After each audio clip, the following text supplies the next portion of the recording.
samy manana ny toetrany. Natambatra tato anatin'ity resaka radio vaovao masoa ty. Natambatra eto amin'ity efitrano ity dia hoe iainonao zahay. Misaotra Andriamanitra fa ianao Andriamanitra rainay. Dia kay hoe piraita-po zany zay rehefa manana anao. Amin'ity anio ity zahay te iaino anao.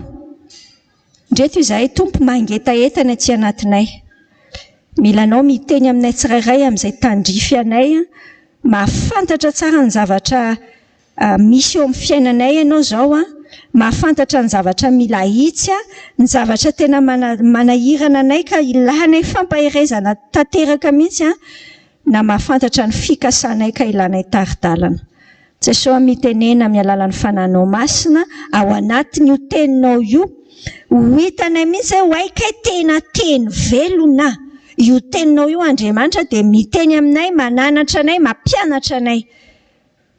Ampanginina mianaranao izay feo rehetra manelingelina anay, dia afaka hifantoka tsara zahay, dia handray ny hafatra tianao voarainay ao anatin'ny fiainan'ny Davida. Misaotra Jesosy amin'ny anaranao ny anaovana ny vavaka. Amen. Efa mamaraparana ny fianarantsika ny tantaran'i Davida isika, dia tonga soa ihany koa ny manaraka antsika rehetra ny amin'ny tambazotra tserasera Facebook any amin'izao fotoana izao. Azadinona fa rehefa ny fampianarantsika rehetra dia ao anatin'ny Facebook ny radio vaovao masoa, afaka averinao jerena zany, dia efa dia any anaty YouTube koa ilay izy amin'ny fotoana aoriana manaraka, ohatra hoe ny alatsinainy dia efa manomboka any, dia afaka averinao jerena sy averinao vaky, averinao enona, averinao jerena. Mbola 2021 tsika, 120 izay foana ny mahatonga an'io. Hitanao eo amin'ny solaitra fotsitsika io manambara ny lohahevim-piainantsika. Hoe tsika asianao te ho andry Kristy. Nisy fotoana Marthe Hervé nitoroteny tao anatin'ny inona nga tamin'ity herinandro ity, tsy haiko natahina kanefa na vehivavy mendrika ve ny rakim-peo nienotsika sa inona, dia niteny andry Kristy, dia niteny andry Kristy izy. Resaka andry Kristy ilay izy dia sady mea tena fanamasina miasa. Rakim-peo ilay enotsika afa tsy hoe Marthe Hervé akory nitsangana tamin'ny maty. So dia misy olona tena mbola sahiran-tsaina mihitsy amin'izany, efa manina hoe ny alefantsika foana ny teny Marthe Hervé nefa izy efa maty, dia nefa hoe ny maty tsy manana anjara velona. Raha izay ny filozofia dia tsy mamaky baiboly intsony, fa efa maty daholo ny nanoratra an'ity. Fa tsy Marthe Hervé ange, fa le fanahy nampiasain'Andriamanitra tao Marthe Hervé, dia le fanahy tsy niova mihitsy. Raha za manokana aloha dia mbola mandray, ary vao maika mandray ary, dia mampahery anao ao anatin'izany. Andry Kristy tsika asianao an'Andriamanitra. Ny tanjontsika dia hoe tena samy tondra ny andry Jesosy tsika any amin'izay alehantsika rehetra, anana fahasahintsika. Fa andry Kristy ho an'Andriamanitra tsika araka ny Korintiana faharoa, toko faharoa 5:50. Efa eo ampamaraparanana ny fiainan'ny Davida tsika asianao zao. Efa somary kelikely any sisa. Mety amin'io volana io tsika zao no mamarana. Mbola tsy nataotsika ty fa akan'izay fotoana izay koa tsika. Tsika asianao ty aka fotoana amin'ny fiafaran'ny fianarantsika n'ity Davida ty, anao tena hoe fifampizarana n'izay zavatra voarainao, fa za mantsy eto miteny. Dia za indray mba mipetraka dia ianao mizara an'izay raisinao ianao nge mandika be, tsy haiko mihitsy zavatra dika ianao be ao, dia mba mifampizaritsika. Efa miomana amin'izay ianao amin'ity volana ho ty sao dia hoe sao dia misy an'izany dia tsy ho avy tsy manao an'izay ianao fa hifampizara an'izay tsika. Dia ao anatin'izay fotoan'izay efa miomantsika hoe asiantsika fotoanana fiombonana. Mbola tsy nanao an'izany ny Fiaonan'ny Mpihaino hatrizay nisy ny voamaso ny Fiaonan'ny Mpihaino. Manao fiombonantsika, ny dikany samy mba mitondra tsakitsaky kely dia miaraka amin'ny faly. Any rehefa vitantsika ity fianarana ny Davida ity, efa indroana intelo eo sisa dia mitenitsika hoe ary Davida dia maty dia nalevina. Rehefa izay ilay izy dia tapitra izay ilay Davida. Fiainan'ny Davida ny anarantsika satria Davida dia teny amin'ny tenin'Andriamanitra fa lehilahy araka ny fon'Andriamanitra. Za tsy reraka mihitsy miteny any lohako, any anaty lohako any dia averiko izay hoe lehilahy araka ny fon'Andriamanitra Davida, dia mampite antany anatrehan'ny Tompo Jesosy za ve vehivavy araka ny fonao, dia mampisy etaeta any anatiko izany any anatinao koa ve? Hoe andaotsika senao anana an'izany tanjony izany tsy hoe eny ekitiana rehefa tonga ve ny 2025 tsy mba efa ho tanteraka eo an'izany. Zao tsika nga mahalala hoe roviana ny epita, zao ny tefen'ny tompontsika any dia anao ny sitrapon'Andriamanitra rehetra. Amin'ity andro any ity tsika mandeha ao amin'ny Samuela faharoa toko 7:20 sy ny toko 20. Ny lohahevitra ho jerentsika ao anatin'io dia iresaka fanjakantsika. Ty fiainana miaraka amin'Andriamanitra ty resaka fanjakana. Ary raha tsy azontsika ilay resaka fanjakana dia misy zavatra be dia be tsy azontsika amin'ny fiainana miaraka amin'ny Tompo. Lasa mandeha amin'ny ilany mihitsy tsika, ilany arabe, tsy ilay arabe tena izy fa any amin'ny ilany. Ny fanjakana katsahinao no miantoka ny kalitaon'ny fiainanao. Ny fanjakana katsahinao no miantoka ny kalitaon'ny fiainanao.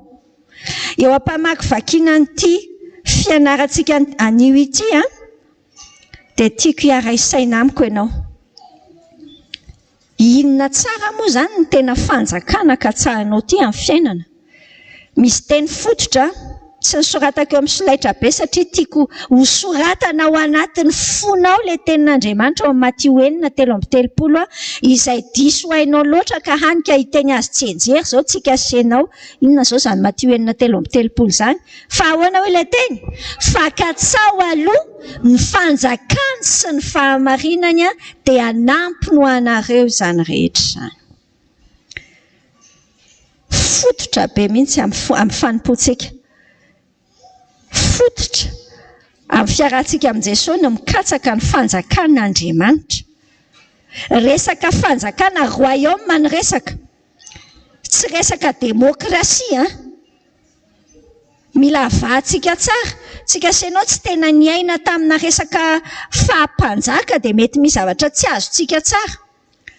Fa resaka fahampanjaka ny resahana rehefa miresaka fiainana miaraka amin'Andriamanitra. Tsy resaka demokrasia ka ny hevitry ny be sy ny maro ny antsoina hoe mety. Tsy izay mihitsy. Fa ny hevitry ny fanjakana. Rehefa mikatsaka ny fanjakan'Andriamanitra io tsika dia manaraka ny zavatra hafa rehetra. Ny fanjakana katsahinao no miantoka ny kalitaon'ny fiainanao. Ao anatin'ny Samuela faharoa toko 7:20 ao aloha tsika ny voalohany ny zavatra jerentsika zao misy karazan'olona tenenina be dia be ao. Ho jerentsika ireo karazan'olona ireo dia ampitahintsika amintsika tsirairay samy mampitany azy zany tsy afa zany tsy mahalala anao dia tsy fantatra ianao hoe ianao ty ve hitovy amin'ny Mefiboseta sa ianao ve hitovy amin'ny Joaba sa ianao hitovy amin'ny Davida sa ahoana. Ny tanjontsika zany dia ahita hoe fa reto olona ato anatin'ity Samuela faharoa toko 7:20 reto iza no nikatsahany dia ohatry ny ahoana ny fiainany avy eo. Fa tena miankina amin'ny fanjakana katsahinao mihitsy, miankina amin'ny hoe velona ho an'izy ianao ty no mahatonga ny hoe mahafinaritra be ny fiainanao sa mampite hamono tena ny fiainanao. Ohatrana izao ny fiainanao zao hoe samy mieritreritra kely ny fiainana. Ny azy zao matsiro ny azy efa taona maromaro natsiro. Taloha fiainako tsy matsiro ohatr'izany. Ary ny ianao zao manahoana? Matsiro ve? Sa ozy ianao tiana ny angivy ary angamba mety mbola misy hohanina be. Dia nio kely ary ao anatin'izao fiarahantsika izao hoe manahoana ny fanjakan'inona ny katsahinao. Ametraka fanontaniantsika mijery amin'ny Samuela faharoa toko 7:20 voalohany hatramin'ny 7 aloha ny jerentsika. Fanjakan'izy ary ny nameno ny fon'i Davida. Ny zavatra nijanonantsika tamin'ny farany ny resaka fakamanodidina ankohonantsika tena nisy problema be ny fiainan'ny ankohonan'i Davida. Hitantsika izany. Hanika nitarika hatramin'ny hoe maty Absaloma.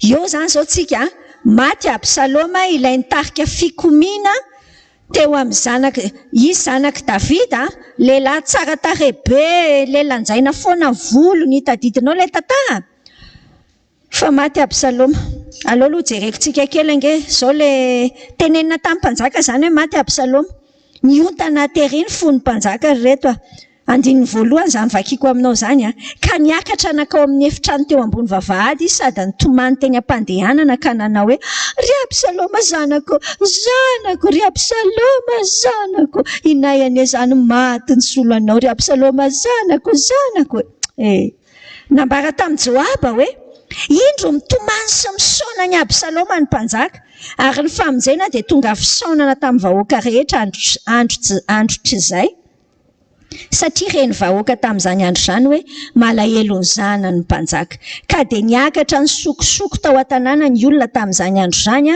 toy ny fisokosoko ny olona menatra raha mandositra amin'ny ady fa ny mpanjaka nanarona ny tavany sady nidradradratra tamin'ny feo mafy hoe ry Absaloma zanako maty Absaloma raha mijery dia ohatrany hoe logika be tena mieritreritra zany tsika maty zanaka koa ny Davida mety efa nisy fotoana ny ray taminareo tena mafy be foana zany resaka maty zanaka zany mafy be foana zany azo tsara tena mahavotona alahelo hitantsika eto misy hoe votona alahelo Davida fa andao jerentsika tsara hoe fa votona alahelo aona moa Davida fa zay nga izy io vao maty zanaka antso izay Davida vao maty zanaka azonao tsaina moa fa fanotelony amin'ny zanany maty io zao fanotelony mbola izy fanefany ary ny erinany maty aloha ilay zanaka le nanotany tamin'ny Batseba ary nahagaga tamin'iny ary tsy niteny izy ry zanako fa maninona ry izy amin'ity Absaloma ity miteny hoe ry zanako tamin'iny izy gaga mihitsy ny olona fa rehefa maty le zaza dia lasa izy nihinan-kanina dia zao tsara ny teneniny hoe mbola iona izy tsy akaty amiko fa za akany aminy inona ny tena nahavotona alahelo an'ity Davida ity teto votona alahelo izy satria everiko zavatra fieverana interprétation ty mijery an'ilay izy raha mampitaha an'ilay izy maty zanaka teo aloha tsy fantatra tsy sûr Davida hoe any an-danitra io zanany io tsy sûr izy hoe hifanena aminy io zanany io rehefa maty any aoriana tsy ohatran'ilay teo aloha satria tena tao anatina cafouillage be ty Absaloma ty rehefa tonga amin'ilay toerana ohatran'io koa manino Davida ny feno votona alahelo tahaka an'io nisy fanamelohan-tena be mandeha any anatiny fantany tsara le teniny natana mpaminany izay efa niteny anazy hoe tsy hialany sabatra ny fianakavianao efa niteny anazy mihitsy ny ange fa fanana zanaka raha ohatra ka anankiray le ondry kely tadidinao le ohatra ny amin'ny Samuela faharoa ondry anankiray le niteneniny natana tamin'le ohatra niteneniny azy dia ozy tsara Davida hoe mila soloany ondry anakefatra zany le izy eo ampanoloana ny ondry anakefatra zao Andriamanitra ary tany an-tsainy Davida zany matoa Andriamanitra io matoa izy mitomany be tena mitomany be votona alahelo izy votona alahelo any Absaloma sao nefa ny olana rehefa mandinika tsara zany tsika dia hoe fanjakana izy ary ny tena nameno ny fony Davida raha mijery ny toy an'io texte io tsika andininy fahenina dia niditra tao amin'ny mpanjaka Joaba le mpitaritafika any ohatran'ny iza ny amin'izao ve tsy haiko tsony iza raha valomanana Richard sa iza tsy haiko tafika be zany io Joaba dia zao nataony Joaba tamin'ny Davida efa nomenarinao androany ny mpanomponao rehetra nataonao menatra ny mpanomponao izay namonjy ny ainao sy ny zanakao namonjy ny ainao androany sy ny ainy zanakao lahy sy ny zanakao vavy ary ny ainy vadinao sy ny vaditsin-dranonao fa ny mankahalanao ny tianao ary ny tianao kosa no halanao ka nasehonao androany fa tsinotsinona aminao ny manam-boninahitra sy ny miaramila ary hitako zao fa raha velona ry Absaloma ka zahay rehetra no maty androany dia zany ny sitrakao tenenin'ny Joaba azy mazava hoe misy olana ianao ty. Misy olana satria tena lasa rehefa io emosiona ny fihetsepontsika io no avela mandrakotra tsika dia tsy tafasaina normal atsontsika. Ary eo satsika sy ianao dia fahaka ny lesona raisitsika amin'ity androany ity. Dia voly raha avako dia te hanararoatra izay azo ararotina rehetra amin'ny fiainanao mba hahatonga anao tsy hisaina ny fanjakana. Tsy tany an-tsainy Davida antsony hoe mpanjaka ange izy mpanjaka ary le zavatra niseho nandresy ry zareo fa maty Absaloma izay nitarika ny fikomiana. Eritreretinao nge zany hoe lasa nandositra tena toerana lavitra nge nandosirandry Davida satria nalainy Absaloma ankeriny ny fahefana. Dia avy eo indray efa niadina anao viverinainy ny miaramila sy ny sisana dia eny teneniny Davida hoe aza vonoina re i Absaloma nge aza vonoina. Fa i Joaba tsy te halala an'izany izy fa ny azy vao hita niantona tamin'ilay volobeany iny Absaloma nameny vonoiny miaramila ny mpitana ny fiadiana. Fa ao anatin'io tsy tafasaina ny fanjakana, tsy afaka misaina ny fanjakan'Andriamanitra ianao rehefa avelanao mameno anao ny fihetsem-po. Averiko aminao tsara fa ny fihetsem-po tena tsy fahotana mihitsy ny fihetsem-po. Afaka ny alahelo, ny fahatezerana, ny fifaliana, izany fihetsem-po zany. Izany fihetsem-po zany tsy fahotana raha avako. Fa mampibilisatra vetivety makany amin'ny fahotana rehefa tsy fehezintsika. Mahatsiaro ny tenin'Andriamanitra any amin'ny Tesaloniana voalohany toko 4 tsika manambara ny apôstôly Paoly hoe aza malahelo ohatra ny olona tsy manana fanantenana. Misy fotoantsika tena azoko mihitsy fa mavesatra, azon'ny tompo mihitsy no soratanato ty teny ty. Afahantsika sy ianao maka anatra dia toan'ny Joaba zao, mafy be le tenin'ny Joaba tamin'ny Davida. Fa marina nefa le teniny. Dia misy fotoan'Andriamanitra miteny direct amintsika sy ianao ohatr'izay. Tsy fantatro izay zavatra manjoanao zao. Fa ny tompo teny aminao hoe okizay fa mitraka. Mety lasa angamba ny vadinao, tsy haiko.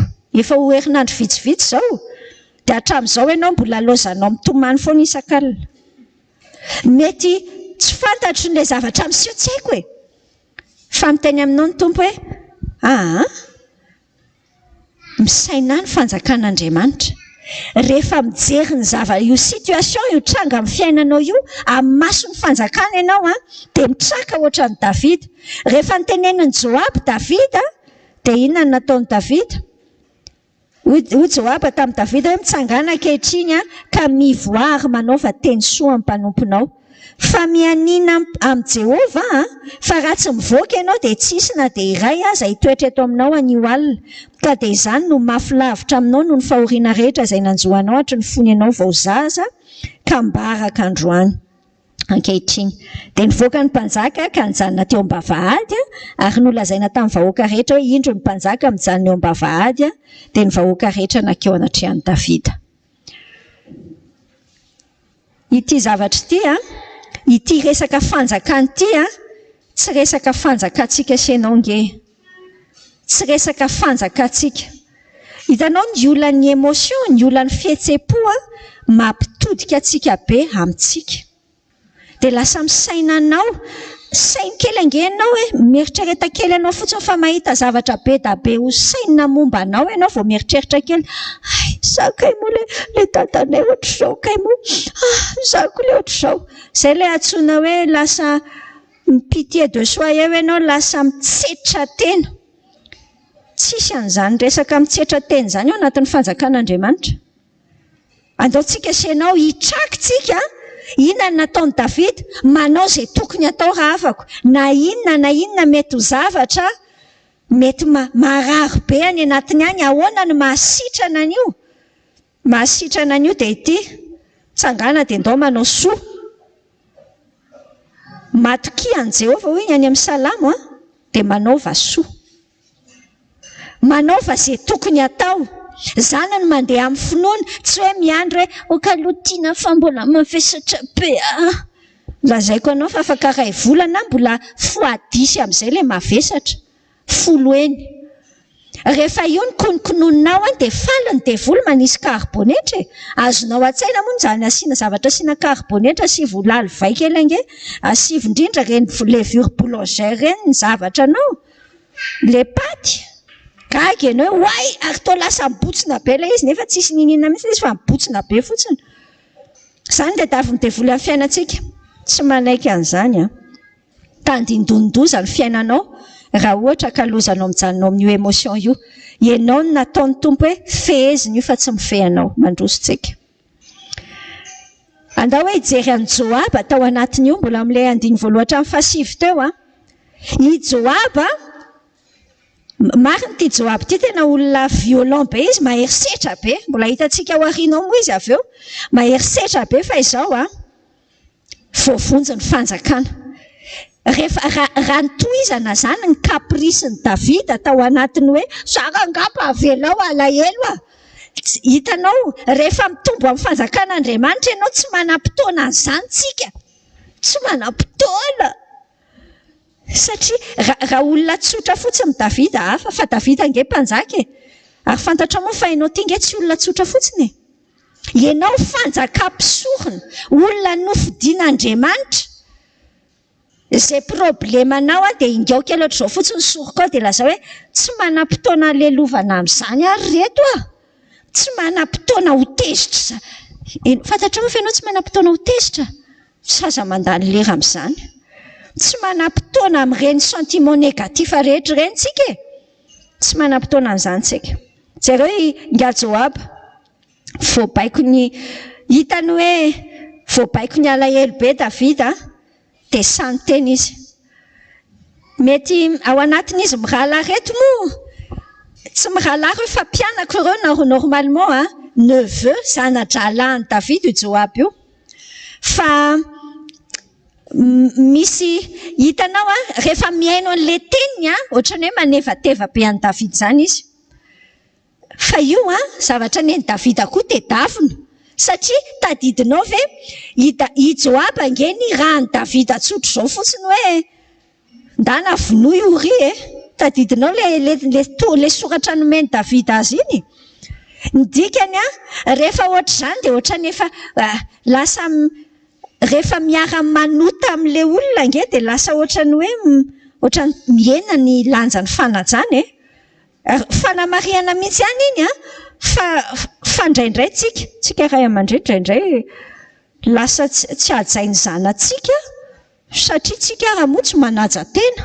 Ohatr'izay zany fahitako amin'ny Davida eto tsy najainy Joaba tsara mampanjaka azy tena sabe Joaba ny ilaina mihitsy izay fa le fiteniny azy aloha tena gidragidra be. Hitanao tsara izany fa mbola tsy ahita problema ohatr'izany ianao hatramin'ny pitsirany voamasinao zany ange ny tiany lazaina amin'io. Hatramin'ny nahazazanao mbola tsy ahita fahoriana ohatr'izany ianao raha tsy ataonao ny teneniko.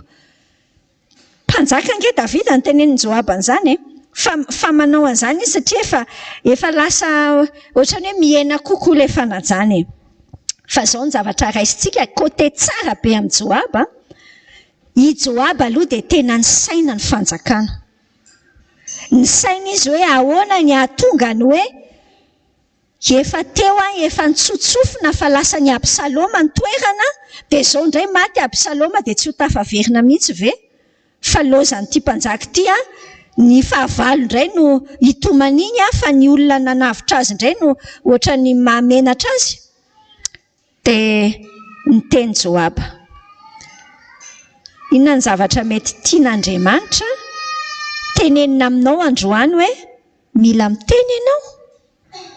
Hitanao any amin'ny Apokalipsy toko 2 andininy fahatelo 2 filazan'ny Jesosy Kristy ny amin'ny diagnostika ny Jesosy ilazany hoe ohatrany ahoana ny fahitana ny fiangonana tany Efesosy.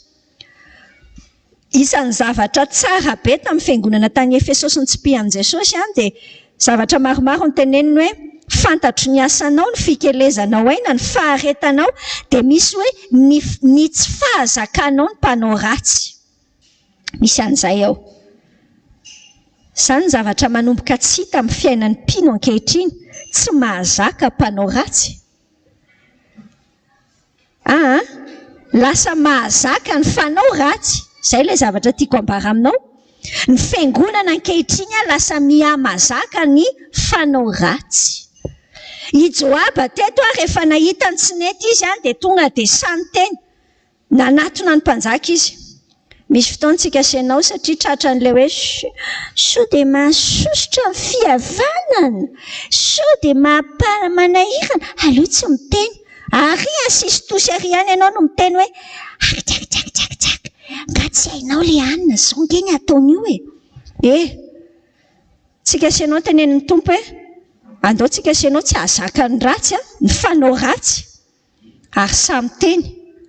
Fa ny olona ny fanjakan'Andriamanitra dia olona samy mampanjaka ny fanjakan'Andriamanitra amin'izay misy anazy. Manahoana tsika Fiainanao? Tsika Fiainanao ve samy mampanjaka? Ny tena marina tokoa, ny tena mety. Misy zavatra fantatra hoe tena izy fa indraindray matahotra ianao dia tsy teneninao. Ny antom-pisitsika Fiainanao nge dia hampanjaka ny fanjakan'Andriamanitra moa tsy izay ilay tenenina foana rehefa nao vavaka nampianaran'ny tompo ho tonga ny inona. Nefa ny ataonao tsy mampatonga an'ilay izy mihitsy. Ny dikany rehefa mitenitsika. Za tsy manaiky manao an'iny vavaka nampianaran'ny tompo iny mihitsy raha tsy conscient tsara matetika dia eto iny mandeha misosa be klik. Nefa ny zavatra ataontsika tsy arak'ilay izy akory dia andao tandremantsika tsara. Hampanjaka ny fanjakan'Andriamanitra ianao, andao sahiteny ary. Mila tenenina mazava raha ohatra ka misy zavatra tsy mety eo amin'ny fiainany manodidina antsika. Tenenina amin'ny fitiavana sy amin'ny entitra tsara. Rehefa mainty dia mainty fa tsy ataontsika loko hoe eny ilay izy aloha ohatra marron, beige, nefa hitanao izao hoe mainty. Eritreretinao fotsiny ange hoe taloha izany hoe be voka tsy manambady izany Taloha izany raha avako. Tena mahalana be anao vao mahita olona masinina any am-piangonana amin'izany. Izao izany zavatra izany efa samy manao fotsiny. Efa be voka, efa tsy taitra tsony. Tsika Fiainanao tsy ohatr'izay ka. Za tsy miteny hoe aza masinina ilay izy rehefa bebaka marina. Fa misy olona nge tsy mibebaka mihitsy fa dia atao ihany aloha ka tonga izany nareo. Tsy fantany akory hoe tsy mety ilay nataony. Dia iza izany ny teny? Ianao ange ao anatin'ny fanjakan'Andriamanitra tsika Fiainanao aloha mijoro mampanjaka an'izany. Mandeha tsika amin'ny andininy fahasivy tapany faharoa makany amin'ny andininy fahaenina ambin'ny folo hitantsika ny fomba namerenan'Andriamanitra ny fanjakana teo amin'ny Davida. Tena misy tandindon'i Jesosy be mihitsy ao anatiny. Zavatra fantatritsika moa ty baiboly ty izay no mahasamihafa ny baibolitsika amin'ny baiboly antsoina hoe mormon. Mormon manana baiboly koa fa tsisy idiran'ny maha-kristianina mihitsy izany mormon izany raha avako Ny baibolitsika manomboka amin'ny Genesis hatramin'ny Apokalipsy dia olona tokana no ambarany. Io teny rehetrarehetra io dia Jesosy daholo no tiany ambara. Jesosy ny fototra ao anatiny. Ao anatin'ity tantaran'i Davida ity tsika tena mahita endriky Jesosy Kristy tsara tarehy be mihitsy ao anatiny. Ary ny Israely dia samy efa lasa nandositra ho any amin'ny layany avy. Ny vahoaka rehetra tamin'ny firenen'i Israely nifanditra hoe ny mpanjaka ny namonjy antsika tamin'ny tanan'ny fahavalontsika indrindra fa tamin'ny tanan'ny Filistina nefa ankehitriny dia efa nandositra ny ala tamin'ny tany izy noho ny amin'ny Absaloma. Nefa Absaloma izay nosoratsika anjaka amintsika ity efa maty tany amin'ny ady. Dia nahoana nareo tsy miteny akory ny amin'ny ampodinan'ny mpanjaka? Ny zavatra hitantsika eo amin'ny andininy faharoa ambin'ny folo hoe Davida naniraka tany amin'ny Zadoka sy Abiatara mpisoron'ireo. Dia hoy Davida tamin'ireo hoe ataovy amin'ny olona ny Joda Zao tenenina andry zareo, nahoanareo indray no farany amin'ny fampodinan'ny mpanjaka ho any an-tranony, fa ny tenin'ny Israely rehetra efa tonga tao amin'ny mpanjaka tao an-tranony. Rahalahiko nareo ary taolako sy nofiko nareo ko nahoana no ianareo indray no farany amin'ny fampodinan'ny mpanjaka, ary ataovy amin'ny Amasa koa hoe tsy taolako sy nofiko va ianao, ataon'Andriamanitra amiko anie izany, eny mihoatra noho izany aza raha tsy ho komandiny miaramila eo anatrehako mandrakariva ho solon'ny Joaby ianao. Ary dia nampitodika ny fony ny lehilahy rehetra amin'ny Joda ho toy ny olona iray izy. Ka dia naniraka tany amin'ny mpanjaka izy ka nanao hoe mody ianao sy ny mpanomponao rehetra, ary dia nody ny mpanjaka ka tonga tao Jordana, ary ny Joda tonga tao Gilgala hitsena ny mpanjaka hitondra azy eny amin'ny Jordana. Izay ilay tenin'Andriamanitra ao amin'io, inona ny zavatra jerentsika ao anatin'io. Teboka voalohany dia ity hoe avelan'Andriamanitra ny olona iaina tsy fahombiazana fanjakana hafa rehetrarehetra. Inona ny tinambara? Hitanao reto vahoaka reto, ny vahoakan'ny Davida, ireo vahoaka Israely izay miteny eo amin'ny 17 hatreo amin'ny 120. Ireo ilay vahoaka nikomy tamin'ny Davida nanaraka ny Absaloma. Mety efa tsy falifaly tamin'ny Davida angambo ireo matoa vao niteny Absaloma hoe andao iza niaraka amiko, ary amin'ny toko 140 ary izay tantara izay lasa daholo ireo nandeha nanaraka ny Davida. Dia ireo nefa nahita tonga saina tsara ireo zao, tonga saina fa satria maty Absaloma dia niteny zareo ampodiana ve Davida. Inona ny zavatra resahantsika momba ny fanjakan'Andriamanitra iainantsika izao? Tia Andriamanitra tsika ty tena mamela antsika safidy mazava. Mamela anao izy hoe iza ny tianao hanjaka amin'ny fiainanao, mba iza marina tokoa ary zao ny avelanao manjaka amin'ny fiainanao, zao tsika sianao miteny zao e. Lazaiko anao fa ninona fanjakana hafa, maninona ny antsoina hoe fanjakana, le izy ange resaka fanjakana manjaka. Tsika sianao ty dia olona noforonina anjakana fanjakana. Tsika tsy mahaleo teny zany mihitsy e. Na miteny ary ianao hoe mahaleo tena, tsy mahavita tena mihitsy tsika satria efa izay mihitsy ny namoronan'Andriamanitra tsika. Noforonina hidepondra na hoe hiankina amin'Andriamanitra tsika. Dia rehefa tsy miankina amin'Andriamanitra tsika dia tsy maintsy miankina amin'ny zavatra hafa. Tsika sianao tena mitovy amin'ny sahafa mihitsy. Hainao ny sahafa? Ny sahafa tena tsy possible mihitsy hoe tafajoro amin'izao. Efa nahita sahafa daholo andramo ange hoe ampijoro amin'izao sahafa, tsy maintsy miankina foana ny sahafa na miantona. Tsy maintsy miankina amin'ny zavatra hafa izy izay vao tafapetraka tsara. Ohatran'izay mihitsy tsika. Na tianao na tsy tianao dia tsy maintsy miankina amin'ny zavatra ianao, na ianao miankina amin'Andriamanitra arak'izay nikasan'Andriamanitra azy, na ianao miankina amin'ny zavatra hafa rehetra dia be da be ny azo tanisaina. Miankina amin'ilay mangamanga ao anaty portefeuille ianao, miankina amin'ilay vadinao ianao, miankina amin'ilay zanakao ianao hoe reto ny fanantenako fa raha tafita reto dia tafita. Miankina raha misy zavatra hafa rehetra avelanao manjaka dia lazaiko anao fa i Absaloma foana ny fiafaran'izay. I Absaloma foana ny fiafarany, ahoana izany? Na tsara tare taky ninona ary? Tsisy tsara tare ohatry ny Absaloma ange e. I Absaloma izany tena nirehare fatratra mihitsy, nanao monument mihitsy izy, tsangam-bato ho an'ny tenany hoe fahatsiarovana azy hoy, fahatsiarovana fotsiny. Fa ninona raha afako ary niza izay ny Jeremia 7:10 manomboka amin'ny 5, voaozona izay rehetra olona matoky olona sy manao minofo sandriny, fa izay matoky an'i Jehova manomboka any amin'ny 5 dia tahian'Andriamanitra manokana foana. Avelan'Andriamanitra tsika andeha. Za aloha tamin'ny fiainako tena navelan'ny tompo mihitsy andana tiana. Efa miaraka amin'ny Jesosy izany fa madido.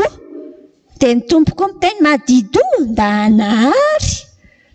Dia rehefa mipoaka ilay Absaloma dia izay. Zay ireo tsara ny zavatra hitantsika eto, manaja ny safidin'ny olon'Andriamanitra. Tsy manery mihitsy izy. Tsy manery. Ohatr'izay mihitsy Davida rehefa maty io Absaloma io, izy tsy tonga dia niteny hoe maty Absalom dao everintsika. Tsy maintsy manaiky ana daholo nareo vahoaka. Tsy nanao an'izany mihitsy Davida. Izay mihitsy mahatandindony Kristy azy. Fantatry ny tompo ange ny potony donanao io e. Nga fantany fotsiny navelany tranga mihitsy. Mety izy mihitsy ary ny arranger an'le izy nasiany hoe ao aloha asiana an'ity poto be ty fotra mirimirimy be loatra ianao zany. Boum. Tsy ratsy fanahy izy akory fa aza eritreretina. Tsy ratsy fanahy mihitsy. Fa tiany lavaka be ao arinao aloha mantsy. Da aleo asiana an'iny talube iny. De rehefa eo ianao de izy tsy rehefa midony eo ianao de miandry ny safidinao nge ny tompo e. Miandry ny safidinao izy hoe ndao iverina. De miandry ohatran'ny Davida. Tsy nanaiky naka ny fitondrana mihitsy Davida fa niteneniny hoe ampodinareo ve za. Nampiasainy Zadoka sy Abiatara hiteny amin'ny lehilahy Joda. Ny Israely aloha no niteny voalohany. Mety samy mifampiaino eno nge io de matahotra zany zareo hoe obedin'ny mpanjaka ohatrany hoe ahoana ny sazitsika sy ny sisa. Fa niandry Davida de nampodiny lehilahy Joda izy. Nampodina hoe apetraka ho mpanjaka. Jesosy io mpanjaka. Fa tsy mitovy amin'ny mpanjaka hafa rehetra. Indrindra tsy mitovy amin'ny devoly izay tsy miandry no apetraka ho mpanjaka fa izy no manjakazaka amin'ny fiainanao. Azavela intsony azavela. Andao tsika senao anaiky mpanjaka io Jesosy io alaivo izy iverina. Iza zany zao ny eo amin'ny seza fiandriana amin'ny fiainanao ao izy. Ndrendrengy enao no mipetraka be eo e. Aza manaiky an'izay tsony ianao. Fa mampatonga Absalom zany maty rehefa zay no izy. Fa leo Jesosy mipetraka eo. Hitanao zavatra aseho. Manana stratégie hafa mihitsy Davida. Iamasaty hitantsika any amin'ny Samuel faharoa toko faha 12 tany ny tantarany io. Nalainy Absalom io. Nalainy Absalom io Amasa io. Amasa zany cousin Absalom ihany zany. Neveu an'i David. Mitovy amin'ny klasy ny Joab sy Abisai koa ty Amasa ty. Fa io Amasa io nalainy Absalom ho atao mitovy amin'ny Joab amin'ny David de nataony hoe général ny arméany. Azonao?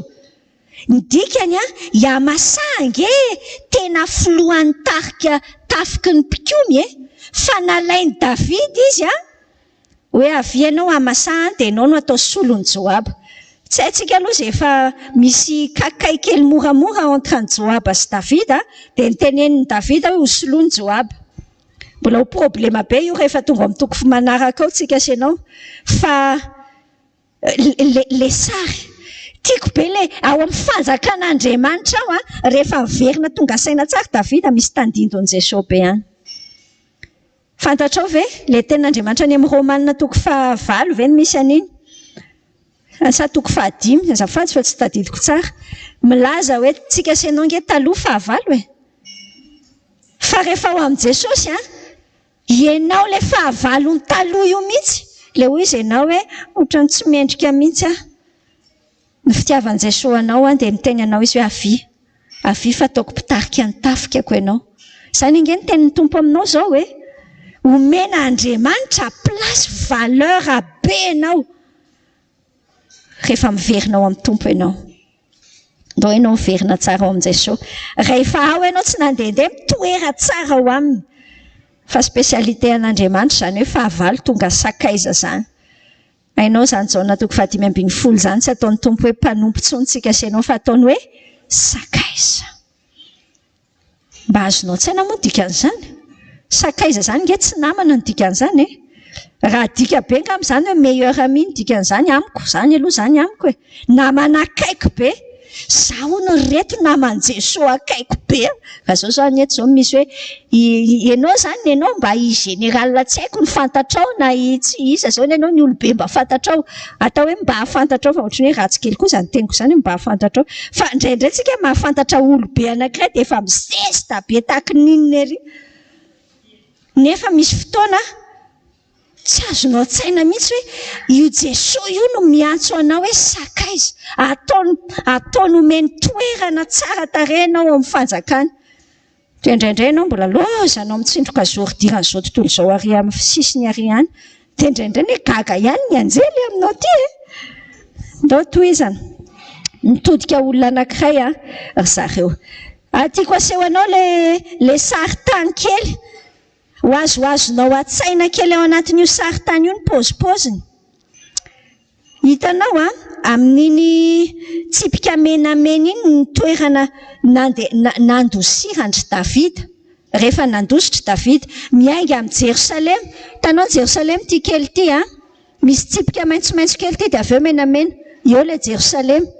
Le maitsomaitso kely inga Absaloma ny avy any Hebrona izy niditra ho mpanjaka tao Jerosalema dia i Davida nandeha nitsoaka. Tsy misy échelle moa io fa lava be mihitsy efa manjato kilometatra io fa sao dia eritreretinao enjana be mihitsy nge le nanjoe miampita n'io renirano hoe Jordana io. Nitsoaka tary amin'ny Manahima ry Davida dia avy eo ry Absaloma tonga dia niady tao amin'io forêt na alan'ny Efraïm ery ambonimbony avaratra ery. Itsy io ato amin'io sisiny io. Zay le izy. Fa maninona ny asehoko anao io? Satria asehoko anao hoe avy andry Davida zao no miverina mody makany Jerosalema. Maty zany Absaloma paritadritaka ihany ny tafika fa hiverina anao an'iny lalana menamena iny izy mandra-pahatonga any Jerosalema. Azoazonao an-tsaina amin'izay indraindray manampy ihany mahita sary. Aty amin'ity côté ty zao le antsoina hoe Gileada. Aty amin'ny lafiny atsinanana ny any amin'ny côté atsika any. Aty amin'ny ilany aty ny andrefana zany aty amin'ity zao ny Gilgala, toerana voalaza ao amin'ny baibolitsika daholo zany fa hiampita ao anatin'izay tsika. Azonao tsaina kokoa. Miampita mantsika zao 7:70 hatramin'ny 4:20 indray ny vakitsika. Ny zavatra hitantsika dia ity misy an'ity rangahy hoe Simé ty. Any amin'ny Samuela faharoa 2:20 hatramin'ny 7:17 io rangahy io rehefa nitsoaka ry Davida dia io rangahy io sady nitorabato no nanozona foana ny Davida, nanozona. Tena nozoniny tena mahatsiravina be mihitsy dia zao le eto amin'ny 7:70 kosa ato amin'ity 7:20 ty. Simé zanaky Gera Benjamita avy any Baorima dia nidodidody nidina niaraka tamin'ny lehilahy amin'ny Joda hitsainan'ny Davida mpanjaka. Ary nisy Benjamita arivo lahy koa nanaraka azy netiny Simé avy any zany. Dia nisy any Ziba indray mpanompo ny taranaka Saoly. Efa resantsika kely koa izy avy eo mba amin'ny zanalahy 5:20 sy ny mpanompo ny 20 lahy nanaraka azy koa. Dia nitany Jordana teo alohan'ny mpanjaka izy ireo ary nivoivoy teo ny laka nampitanany akonan'ny mpanjaka sy anaovany izay sitrany. Rehefa azoina zany raha miverina kely amin'ity sary ity tsika eo amin'le iny rano ny Jordana iny renirano be io ohatrany hoe renirano nikopa sy ohatran'ireny renirano be. Nanamboatra oatra lakana zany zareo nampitanany mpanjaka fa ry Simé nandeha nitsena ny Davida avy aty amin'ity Benjamina mantsy izy Benjamita avy aty amin'ny fokony Benjamin. Tanao ty ohatra hoe Benjamin ty. Avy le Simé dia nandeha nidodidodony izy hitsena ny mpanjaka eo amorony io ranony Jordana io. Niaraka tamina Benjamita arivo lahy natarika olona izy hiverina amin'ny Davida dia niaraka tamin'ile Ziba sy ny zanany samihafa teo. Ina ny zavatra hitantsika no nefa hitany Jordana ny mpanjaka dia iny Simé zanaky Gera niankohaka teo anatrehany. Niankohaka teo i Simé dia hoy izy tamin'ny mpanjaka hoe aoka tsy isain'ny tompoko eloko aho ary aoka tsy ho tsarovanao ny ratsy nataon'ny mpanomponao tamin'ny andro nivoahan'ny mpanjaka tompoko niala tany Jerosalema ary aoka tsy ho eritreretin'ny mpanjaka izany fa fantatro izao mpanomponao fa nanota ka izany ho avy voalohany androany amin'ny taranaka Josefa rehetra ka nidina hitsenan'ny mpanjaka tompoko. Ny fantaniana apetrakintsika ndao rehefa mijery karazan'olona eto tsika Simé indray zany zao nijerentsika dia manontany tentsika ohatry ny ahoantsika. ampitahatsika zany inona ny nameno ny fony sime. Tsika senao tsy ahita ny tena any amin'ny fototra be any fa ny zavatra hita maso eto aloha ny hitatsika io sime io fa tena nanozona amin'ny Davida io any amin'ny Samuel faharoa toko faha 12 io fa ny zavatra hitatsika ny bebaka izy. Ny bebaka teo anatrehan'ilay mpanjaka izy hoe nanota. Rehefa ny bebaka ohatran'izay izy nasehoany tamin'ny fihetsika mihitsy hoe niova fisainana izy. Fa lasa nomba ny fanjakan'ny Davida ity sime ity. Rehefa niova fisainana ohatr'izay izy dia nitondra benjamita arivolahy koa izy niaraka taminy. Tenentsika tamin'ny farany rahantsika ny antsoina hoe bebaka ny raha avako hoe. Raha ohatra io sime io ka tonga teo fotsiny amin'izao ozy hoe mety be politika be ty. Io fa mahita hoe verina mpanjaka Davida dia mody fa everiko fa tany anatiny fony misaraka ihany moa ny hevitry ny teolojiana amin'izany.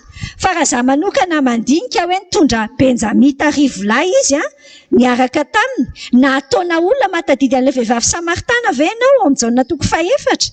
Mahavariana be ny vehivavy Samaritana iny fa izy mpitokatokana be amin'ny andro amin'ny 12 makeny any amin'ny fanjakana izy mandeha satria ngamba hoe hoaika amin'ny vahoaka. Fa rehefa fanena tamin'i Jesosy rangahy izy lasa izy miverina tany an-tanàna niteneniny hoe hitako mahafantatra ny fiainako zany ahitany Kristy. Lasa ny tanàna ray manontolo ny konverti tao anatin'izany. Marikana fibebahana marina ravako zany. Ny dikany hoe olona misaina ny fanjakana ianao sady tena resy lahatra amin'izay point tsy mety amin'ny fiainanao, misy fibebahana marina sy tena changement fiovana mazava amin'ny fiainanao ary hita taratra amin'ny zavatra torianao avy eo. Mitory Jesosy tokoa ve amin'ny fiainanao samy isaina an'izany tsika. Voavonjy tsy maty sime nitenenin'ny Davida hoe tsy atao faty ianao. Iabisay etsy efa mitady fotsiny vonoky io efa tany amin'ny Samuel faharoa toko faha 12 efa hoe vonoky io dia Davida niteny aza vonoina izy fa mety Andriamanitra mihitsy mampanozona azy ana fa velao fotsiny amin'izao. Eto le fony Davida.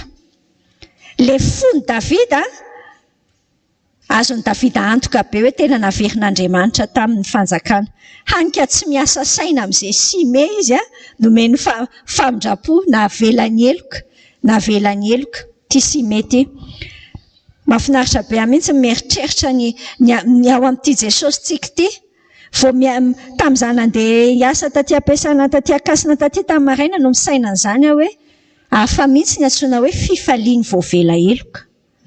Asa raha iainanao zany raha avako.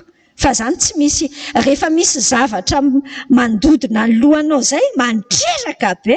Misy zavatra hoe tokony natao nefa tsy vita, misy zavatra hoe tsy tokony tenenina nefa voateny mandreraka. Tonga dia ohatran'ny misy zavatra be ambony loha fa hafa mihitsy zany voavela eloka zany. Jesosy Kristy io mpamela eloka io ary te hampiainanao an'izay fiainany voavela eloka izay. Hiaina aminao isan'andro ve zany Indraindray tsika rehefa any am-piangonana, zany nge indraindray ny problema amin'ny fiangonana lehibe atsika ity raha avako hoe atao foana fotsiny formule rehefa tena ohatrany le manao liturgie indraindray voavela ny eloka amin'ny anaran'i Jesosy. Ohatra mitovy ihany nefa mipozinao tamin'ny voavela eloka, teneny hoe voavela eloka sy tamin'ny ohatrany tsisy mampanohy, ohatrany tsisy miova mihitsy. Hafa nge zany hoe olona voavela eloka tsy ho faty. Tiako azonao atsaina tsara ny dikany hoe nefa nentin' Jesosy daholo ny fahotanao tsy mila entinao tsony. Fahasoavany zany dia miaina tretrika ao amin'ny tompo tsy manome licence anao hanota akory zany hoe tia ny fanomezan-dalana andana manotako efa voavela. Voamaika zany mampiteny aminao hoe Jesosy akay navelanao nefa za tsy mendrika be ty dia mampiakohaka ohatran'ity sy mety. Tsara ny tompo. Ndao hijerany ziba tsika senao. Ziba io tenena tany amin'ireo toko eo aloha ireo Samuel faharoa toko faha 5 any amin'ny toko faha 9 dia miverina amin'ny anjeny faha 7 sy 8 ato. fito amby roapolo sy valo amby roapolo Mefiboseta no niresaka tamin'ny Davida. Zao mantsy ny tantaran'ity Ziba ty. I Ziba le mitoko fahasivy rehefa nanontany Davida rehefa tafaverina mpanjaka, tsy hoe tafaverina, lasa mpanjaka amin'izay Davida. Dia hitantsika tsara izy mitady an'le anatanterahana ny fanekena nataony tamin'ny Jonatana, le sakaiza matokany. Dia niteny hoe oreto mbola misy taminga ny Saul ve any asiako soa e. Dia i Ziba no niteny hoe mbola misy any. Mefiboseta izay. Mefiboseta malemy izy, malemy tongotra. Fa falibe Davida na fantatra ny Mefiboseta dia nalainy Ziba hoe ao ianao atao mpanompony Mefiboseta na rosy ny ankonanao dia manompo anazy. Any amin'ny toko fahaenina ambin'ny folo toko fahaenina ambin'ny folo dia zao ny zavatra niseho. Ty Ziba ty vakitsika kely ange noho ny vao niilana kely andiny voalohany hatramin'ny fahaefatra avy teo atapon'ny tendrombohitra Davida, efa le mandeha mitsoaka niala tao a Jerosalema Davida tamin'ity, dia indro Ziba mpanompon'ny Mefiboseta nitsena azy. Nitondra boriko roa vao isy lasely sady nampitondraina mofo 200 sy voaloboka maina 100 sampao sy voankazo masaka fahavaratra 100 ary dovay iray tavoara. Dia hozy mpanjaka hoe fa ino reto ry Ziba? Ahoana ny hevitra ao amin'ireto? Dia hoy izy hoe ny borika dia ho any ankonan'ny mpanjaka hitaingena ny ariny mofo sy ny voankazo masaka fahavaratra ho an'ny zatovo ary ny divay hosotrony izay reraka any anefitra. Dia hoy ny mpanjaka hoe fa aiza ny zanaka lahy ny tomponao? Nanontaniany izany hoe fa aiza Mefiboseta tsy niaraka taminao, nitsoaka nakaty niaraka taminao dia maty. Dia hoy Ziba hoe indro mitoetra any Jerosalema izy, fa hoy izy hoe anio ny ampodiany taranak'Israely ny fanjakany kako Dia hoy ny mpanjaka tamin'ny Ziba, indro anao izay rehetra amin'ny Mefiboseta, ary hoy Ziba, trarandritra ny ianao, aoka azo fiteo masonao aho ary mpanjaka tompoko. Izay le tantara keliny. Ny dikany misaina fanjakana aloha tsika. Ity Ziba ty aloha ny sainan'ny Davida izy. Hitantsika eo rehefa avy eo fa miketriketrika ny interehany izany izy, mitombotsoany manokana, misy zavatra tsy tsara ao anatiny. Fa ny zavatra tsara hitantsika rehefa nandeha nandositra Davida dia izy ny saina hanomeny izay afaka nomeny mba hanampiana ny miaramila ny Davida. Izany mitsoaka izany ange mitsoaka e, dia tsy manana sakafo ny olona be dia be, dia nanome sakafo izy, nanome ny ilainy izy. Asanao ty hoe manahoana? Mpanompon'ny Mefiboseta io fa tsy hoe tompo akory, tsy patron zany izy, izay no lazaiko. Fa izy le mpanompo mantsy aty amintsika ohatrany manajanaja kokoa, fa zany mpanompo zany ao anaty ten'Andriamanitra esklava ny dikan'izany. Ohatrohatr'izany le plasiny. Fa izy nahafoy tamin'ny azy ho an'ny fanjakana. Inona zany zao foinao ty ho an'ny fanjakan'Andriamanitra? Hitanao zany mampiomehy antsika senao Zao tena androny tsy fahafoizana mihitsy amin'izao vanim-potoana izao. Mahafinaritra be anahy tany sotro fitiavana io tamin'ny maly tiako be mihitsy ny témoignage-n'io fiangonana io. Izay aloha dia tsy misy mbola nahita mitovy tamin'io aloha hatreto, fiangonan-dehibe. Hatramin'izay nitondra ny pasteur Solofra Maolo-Miaso an'io fiangonana io 17 taona. Tsy niditra tamin'io fiangonana io intsony izany hoe manao opération an-javatra. Tsy manao opération gâteau izy, tsy manao opération hoe andao anao irindra-kira dia asiana misy valopy. Tsisy valopy izany.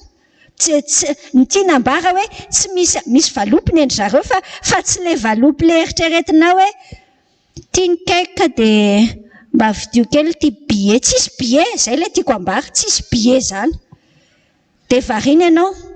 Fa io fiangonana io na vita zavatra, zareo zao nanao akansa inona 300 millions d'ariary tsisy resaka opération na kely ary.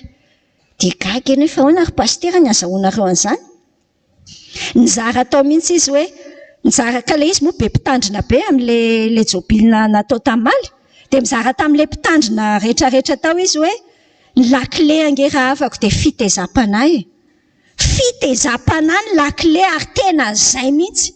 Ny olona misaina fanjakana tsy mila hoe tirangamba vidio ny billet fa maninona Hitanao le any amin'ilay Korinthiana faharoa toko faharoa iny, ary amin'ilay andiny ambanimbany ary hoe mahatsatso ny filazantsara. No ny resaka vola ngeny mampatsatso ny filazantsara. Jerenao ny fahafoizan'ny Ziba. Tsy misy hoe olona misaina fanjakana zany dia tsy mahafoy. Fa andao isaina tsara tsika asianao. Tompo le mahafoy ange. Ny dikan'izany misy zavatra henonao mihitsy hoe ohatrany manahirana. Fa tsy hoe jerena ny armoiranao. Inona zany? Ay, ty efa tsisy bokotra tsony ty alefany. Ty efa simba be le école-ny. Mety ty. Alazaiko anao. Tsy maninona omeo ihany zany raha.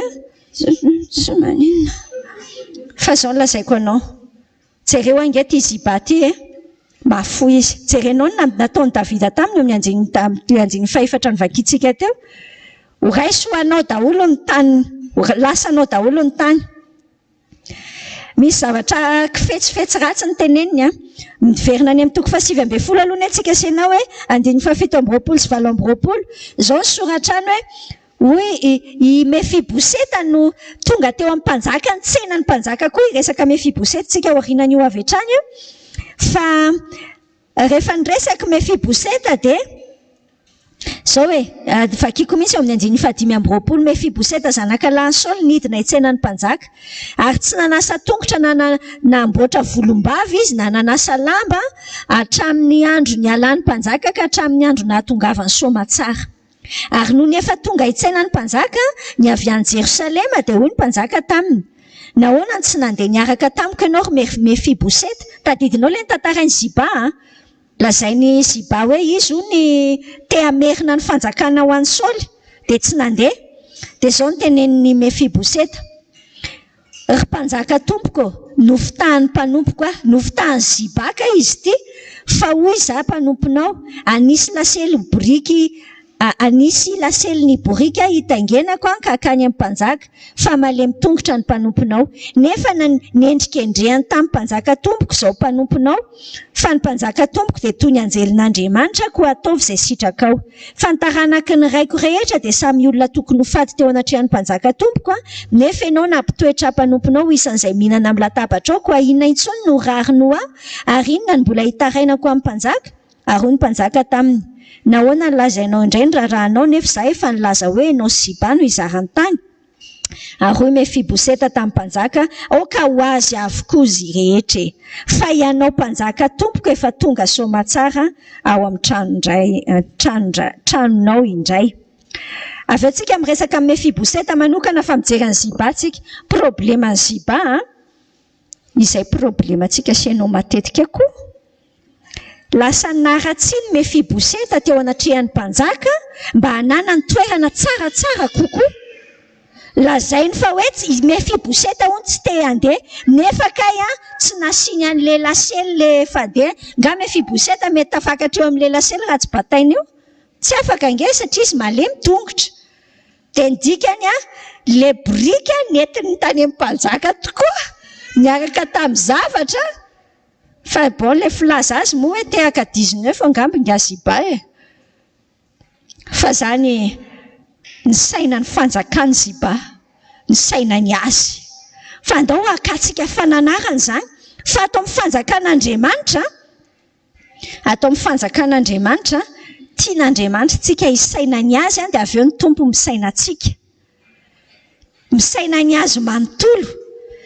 Misy fotoana ange amintsika samitsika dia manao fetsifetsy. Lalina be fa na amin'ny asa fanimpona azy. Indraindray ianao no te ho hita ianao foana no mamaky teny ao am-piangonana, amboarimboarinao eo le zavatra fa ianao te ho hita. Indraindray ange izany dia efa misy zavatra mampimendra indray. Andao anatra amin'ny Ziba tsika tsy hanao ohatr'izany satria manjary jerenge maratra Mefiboseta vokatra izany. Zany le ao amin'le fiaina fiangonana, fiaina mpiniaraka mihitsy ny ohatr'izany. Misy ohatrany famingapingana kely zany nefa nge samy manana amin'ny toerany mazava eo anatrehan'ny tompo Ty mo olona daholo ihany ny resahana ato na Davida na Mefiboseta na Ziba. Fa sofan'ny Andriamanitra tsika, Andriamanitra mpitsara marina, mahafantatra ny zavatra rehetra ary tsy afaka hanafenana tahaka ny Davida. Ny Davida zany izay tenenina azy dia izay zany. fa Andriamanitra tsy azo anaovana an'izany. Fantatry ny tompo tsara. Ary na io olona mahasosotra anao io aza, tsy haiko izany izay zavatra fifandraisan'ny Ziba sy Mefiboseta, fa na io olona mahasosotra anao io ary fantatra moa fa tiany Jesosy iny. Mandreraka indraindray mieritreritra an'izany indraindray mandreraka, fa nefa izay nefa ilay izy dia mila tsireraka ianao mieritreritra hoe ay ve tiany Jesosy ohatry ny fitiavana mihitsy, fitiavana an'ity olona ity. Dia fantatra moa ny tenenin'ny Tompony amin'ny Zakariana izy miteny hoe izay mikasika ny azy ange ka mikasika ny anak'Andriamason'Andriamanitra. Ianao indraindray faly be amin'izany izay mikasikasika anay eo mikasika ny anak'Andriamason'Andriamanitra, fa fantatra moa fa mitovy mihitsy ohatr'izany koa ny olona ohatran'ny indraindray ohatran'ny tsy mahasarotiny ianao koa no mamingapinga anazy iny. Indraindray ngery ao anatin'ilay izy satria misy fahalemena ilay hafa. Dia lasa maivantsika izy, ohatra Mefiboseta zao mety mipotsamolotra fotsiny nga Ziba hoe inona koa nen'ilay io, aloha rarotiko kely. Fa Andriamanitra tsy azo anaovana an'izany.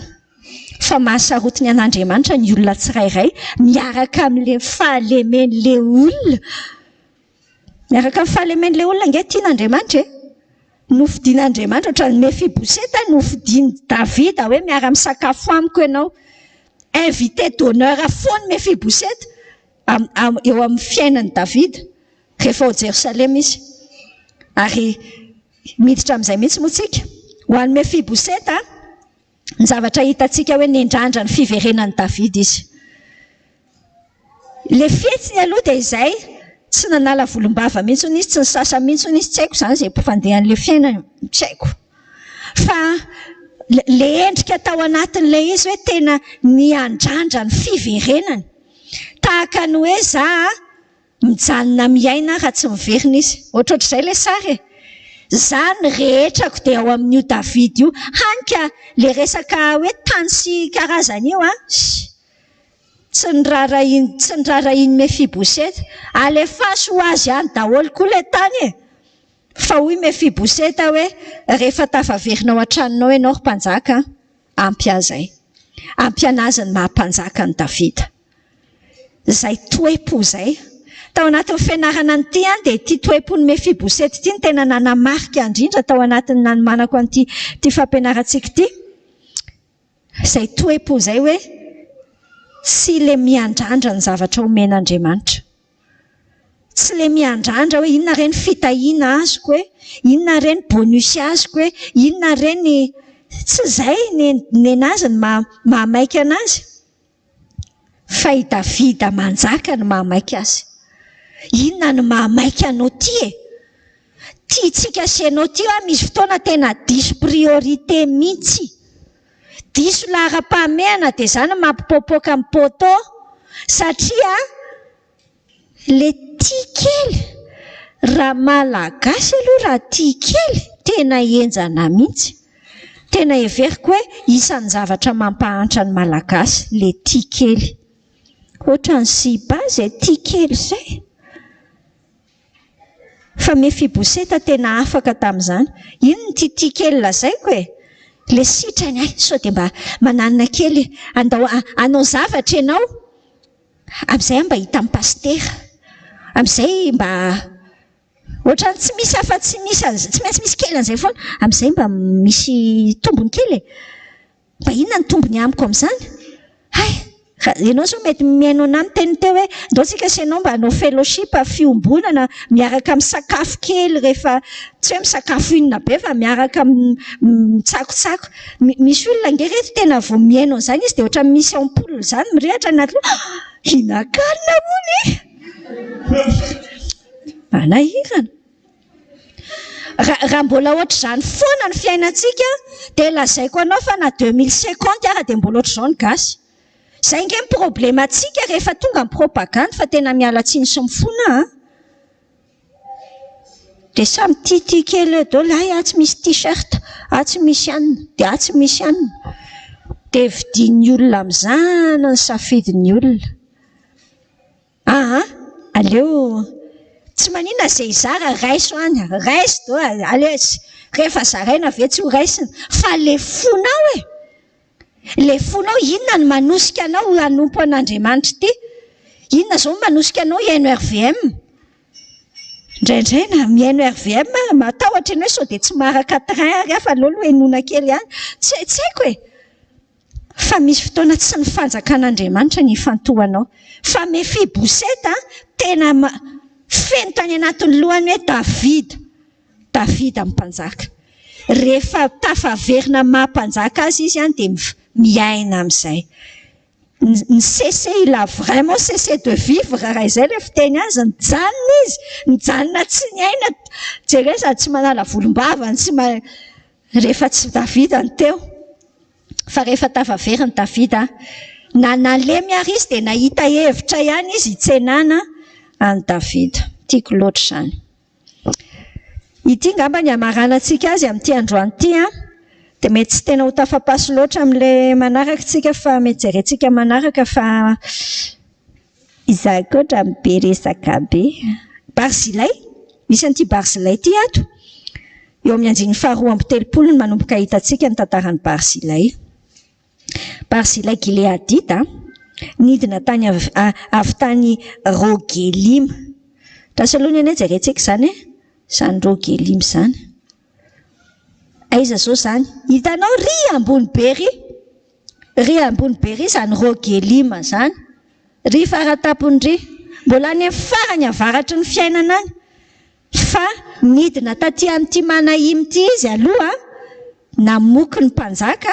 Tasalohany anefa ho teny jerentsika dasika hiverina amin'ilay Barzilay teo Barzilay Gileadita nidina avy tany Rogelima dia niara-nita ny Jordana tamin'ny mpanjaka izy mba hanatitra azy hita ny Jordana.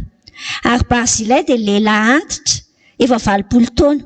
Ary izy efa nanome hanina ny mpanjaka raha nitoetra tany Mahanaima izy fa miliardera hono izy mpanjato be indrindra izy. Ary hoy ny mpanjaka tamin'ny Barzilay, dia hiara-mita amiko ianao ho velomiko any amiko any Jerosalema. Dia hoy Barzilay tamin'ny mpanjaka hoe ohatrinona intsony moa ny andro havelomako no hiara-miakatra amin'ny mpanjaka any Jerosalema e. 20 taona zao ny andro nahavelomako ka mahalala an'izay sosy ratsy intsony ve zaho e. Mahatsiaro ny tsiron-javatra aniko sy sotroky intsony ve mpanomponao. Mahare an'izay feoana mpihira lahy sy ny mpihira vavy intsony va ko nahoana ny mpanomponao no mbola hoeta mavesatra amin'ny mpanjaka tompoko kely foana no andehanan'ny mpanomponao eo andafin'ny Jordana hiaraka amin'ny mpanjaka koa nahoana ny mpanjaka ny dia maly fitia loatra toy izany. Trarantitra ianao e. Aoka ho mpanomponao hody ihany ka ho faty any amin'ny vohitro ao akaiky ny fahasankaksineny fa indro kimama mpanomponao zanaka Barzilay izany kimama izany. Aoka izy no hiaraka amin'ny mpanjaka tompoko ary ataovy amin'izay sitrakao. Dia hoy ny mpanjaka hoe andeha hiaraka amiko tokoa kimama ka ataoko aminy izay sitrakao ary izay angatanao dia ataoko ho anao. Barzilay, olona anankiray koa inona ny zavatra nameno ny fon'ity Barzilay ity? Miliardaire Barzilay izay izany ny antsoina azy, mpanjato be indrindra. Ay, atao anaty baiboly ato kay misy miliardaire Indraindray ianao mieritreritra hoe tsy mifanaraka izany olona manan-karena be sy kristianina. Testamenta taloha io aloha tsisy resaka hoe kristianina fa olon'Andriamanitra ity Barzilay ity. Zavatra mariantsika tsara ao anatin'io, possible izany. Fa tsy hoe rehefa mahita hitanao indraindray nisy fotoana nampome be anahy mihitsy vao maty kely Marthe Hervé tamin'izay.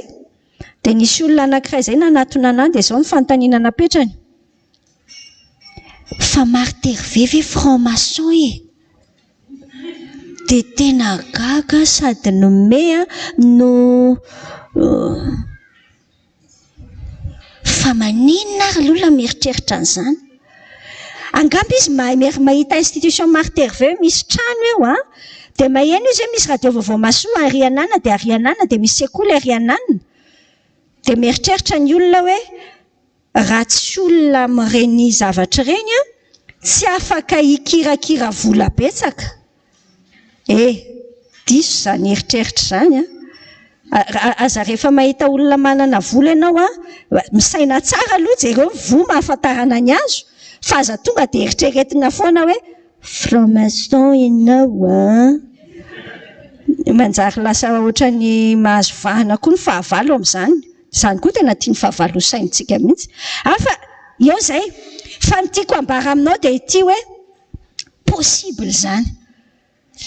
Hitanao ny tsy hanomezan'Andriamanitra ny ho an'ny olona rehefa tsy zakanao ilay izy dia aleo tsy homeny anao e.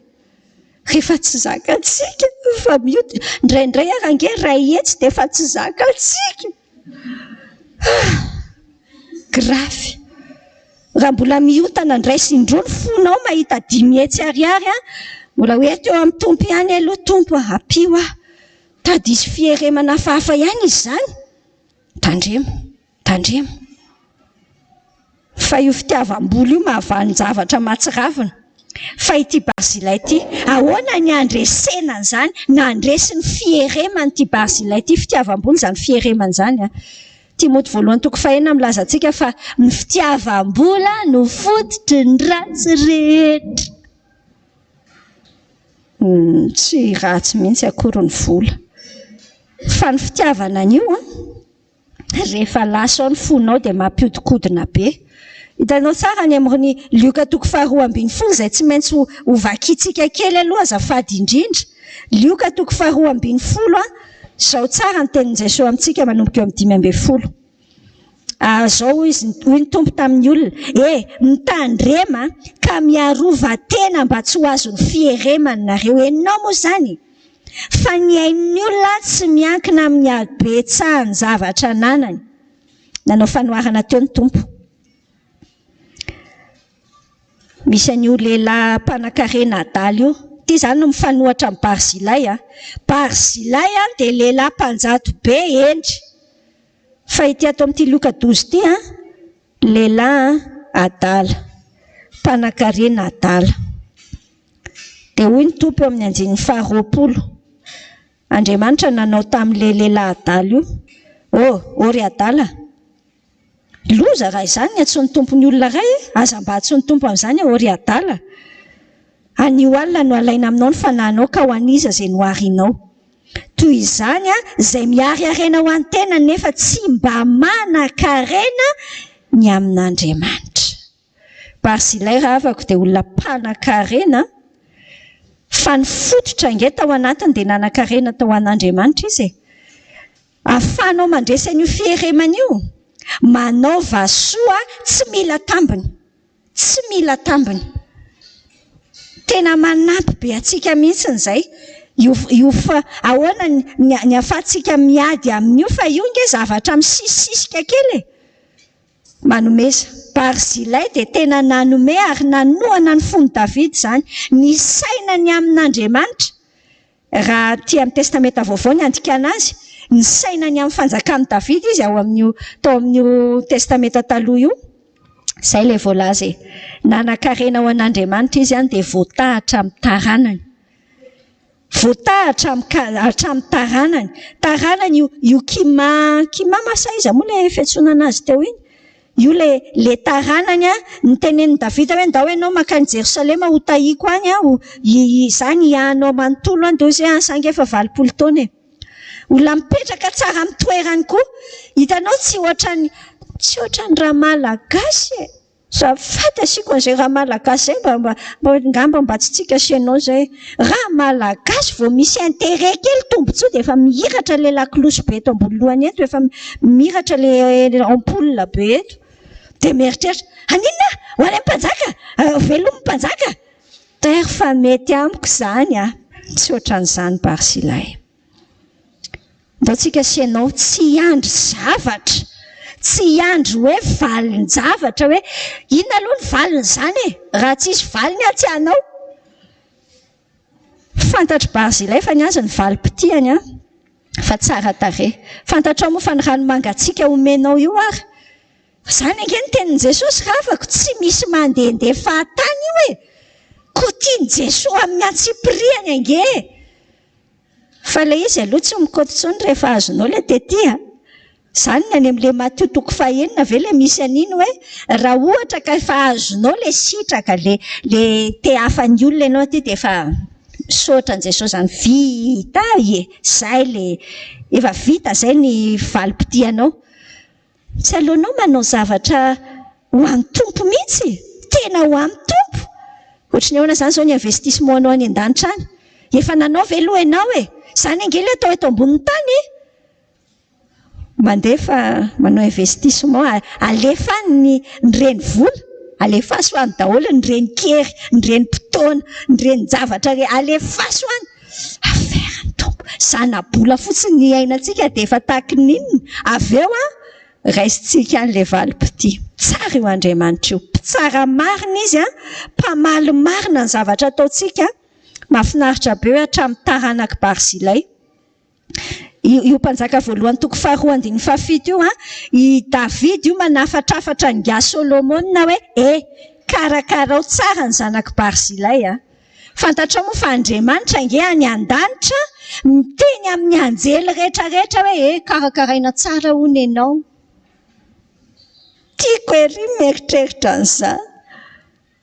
Ianao nge mahasarotiny an'Andriamanitra ohatran'ny Davida sarotiny amin'izay nanao soa anazy. Fa ny ataon'Andriamanitra, nataonao tamin'Andriamanitra voarainy tsara daholo, ary mamaly anao amin'ny fotoanany tsara izy. Vao maika moa ny any an-danitra miandry anao any, hafa kely loatra. Hatreotsika amin'ity androany ity dia toizantsika manaraka ny resaka. Ny tanjontsika sainao zany dia misaina hoe fanjakaniza moa ny tena mameno anao. Inona ny fanjakana tena katsahinao. Raha zoina nge misy karazany roa ihany ilay izy zany. Na ianao mikatsaka ny fanjakanao, na ianao mikatsaka ny fanjakan'Andriamanitra. Tadidio foana fa rehefa mifanjakanao ny katsahinao dia mampidona amin'ny rindrina zany. Mampisy fahafatesana eo amin'ny fiainanao zany. Fa rehefa mifanjakan'Andriamanitra ny katsahinao, miahanao io. Rehefa piasa ny fanjakana ianao dia tena miantoka anao zato isan-jato ny fanjakan'Andriamanitra. Ivavakitsika. Andriamanitra rainay amin'ny ity anio ity zahay te hiara hisaotra anao. Dia indreto izay misaotra anao ary. Ampatsiahivinao ny amin'ity resaka fanjakana ity izay tompo mandinika an'io Davida niverina teo amin'ny fanjakana io zahay. Misaotra anao ny amin'izay ohatra na olona tsirairay tafiditra tamin'ny fiainan'i Davida tao. Na i Davida mihitsy koa ary afaka nakanay lesona tamin'ity androany ity. Jesosy ampianaro izahay, ampianaro an'ilay hoe mikatsaka ny fanjakanao, tena afaka amin'ity tenanay ity. Jesosy tena mifona aminao izay fa misy fotoana nge tsy fanaininay akory, misy fotoana mety tena fanaininay mihitsy fa lozanay mieritreritra anay sy ny tombontsoa anay sy ny momba anay. Aika tsy zany ny antony hahavelomanay, ifonanay aminao zany. Hikatsaka ny fanjakanao izay Jesosy.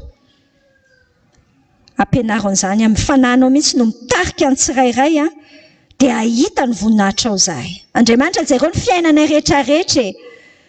Tompo misy ambony ambany isan-karazany ange zao fiainanay io tsy fantatro daholo ny fiainan'ny tsirairay eto. Fa aseho Jesosy hoe enonao le tomany, enonao le fihetsepo be da be mandeha amin'ny fiainanay ao, enonao hitanao daholo zany. Ampio zahay Jesosy tena andeha amboniny zany. Tsy ho feheza ho fahatezerina sy ho faharomotana rehetra ity, ho feheza amin'ny alahelo. Amin'ny anaran'i Jesosy mihitsy no anapahanay an'izany, tsy manan-kera ao anatinay zany. Fa zay kosa ny fifalian'i Jehovah zao ny raisinao fiarovana mafy ho anay rehetra. Anao izay tokony atao zahay. Hijoro anao zahay ao anatin'io ankonanay io. Na inona zavatra mety miseho dia izay hitraka Jesosy misaotra indrindra. Ny tian'io ity zahay dia hody avy eo. Ohatrany eo indray zany zao ilay fiainatokantranonay ihany. Miandraikitra an'io ianao tompo, mahita ny ilainao ianao Jesosy, mahita ny gidragidra sy ny fifaliana samihafa. Ampiesao izay tompo, ampiesao ho jiro manazava ao an-tranao. Tsy miandry ho hazavaina lava izao izay fa izay mihitsy ny fahazavana. Misaotra tompo dia midiran-tsehatra ao anatin'io olana io.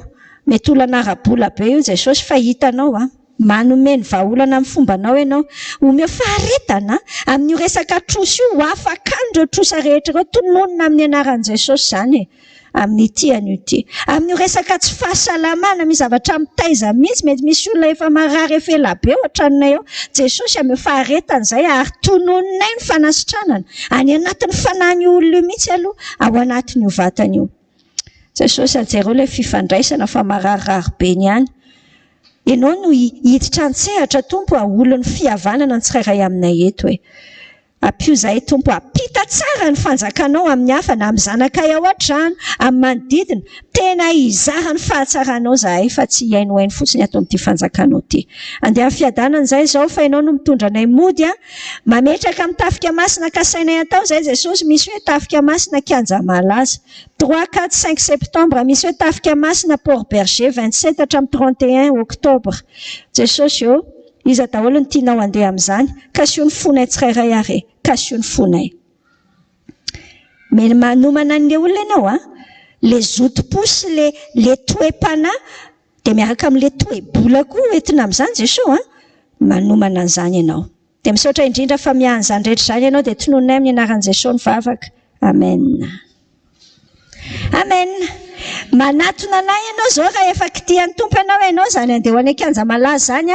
manomboka amin'ny herintsika efa manao ny fisoratana anarana koa ho an'ny tafika masina Port Berger dia efa saininao zany azadinoana isaka zoma misy fiofanana foantsika miaraka amin'ny kely maefa tena atsangano ny tanany izay nanatrika hoe androany zao izavy ny teo androany vitsivitsy amin'ny mpanatrika eto matsiro be zany reto tsy teneninay anareo loatra ny tsirony raha tsy hitanareo tsy hainanareo fa sady manampy be mba ohatrany sady makaina kely ao anatin'ilay adiny iray no manampy amin'ny fitezanareo ny zanakareo sy ny sekoleladinareo ny mpanoranareo etsetra fiadana amin'ny tompo aminao ary amin'ny herindray miona raha ohatra misy olona zay ka veloma sota